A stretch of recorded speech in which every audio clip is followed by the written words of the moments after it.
Hey, what's going on? I just want to show you I did the modification to the air compressor, the project I was working on earlier.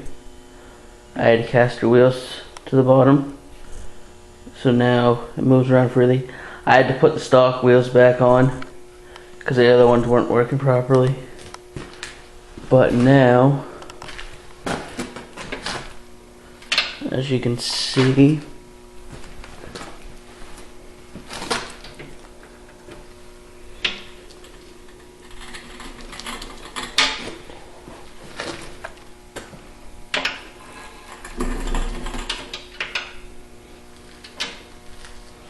it just rolls right around.